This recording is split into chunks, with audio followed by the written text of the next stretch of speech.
नाज़रीन, मुल्क के ॿियनि शहरनि जी नौबाद में भी महागाई अवाम की चेल चिबी करे छड़ी है। उन हवाले से शहरियन जो छा चवण है, साणन ॻाल्हि ॿोल कई है इम्तियाज़ जसकाणी। गरीब मानू असा कमायूं 2 रुपया 400 रुपया तारीख़ मां जेको आहे सो जान कीअं हले। हर शइ महांगाई, अटो खंड चांहि का शइ ना आहे जेको माण्हू को गुज़र करे सघे या ईद के मुंहुं ॾेई सघे। महंगाई दौर आ, सब्जियूं महंगो आ, जे दुकान ते वञूं था त घी भी महंगो आ, अटो महंगो आ, खंड भी महंगी आ। मजदूर माण्हू परेशान आ। 300 रुपया दिहाड़ी मिले थी, उनमें छा वठे। तो अपील आहे त कुछ सस्ताई त थे, 600-700 में थे कुछ हूंदो। खंड घी महंगी लगी पे 20 रुपए साईं बर्फ मिली आ।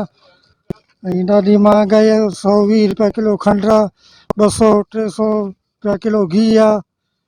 टमाटो 160 रुपया किलो आ। बसर 30 रुपया किलो वारा 50 रुपया किलो आहिनि।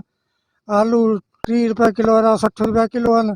भिंडी 150 रुपया किलो आहे। जी नाज़रीन, तव्हां ॻाल्हियूं ॿुधियूं नवाबाद वासियुनि जूं। त हथरादू जेका सो महंगाई कर रखियो आहे। ईद में कुछ ॾींहं बचा आहिनि, उन सबब जेको अटो खंड घी आम आहे, 5 शयुनि में हथरादू महंगाई आहे। उन्हनि जो इन्हनि हुकूमत खे जेको सो ज़िम्मेवार करार ॾिनो आहे। हथरादू जेका सो महंगाई कई वई आहे, पेट्रोल महांगो थियो। कैमरामैन आशिक अली सां गॾु इम्तियाज़ अली लिस्काणी, मेहरान टीवी न्यूज़ नवाबाद।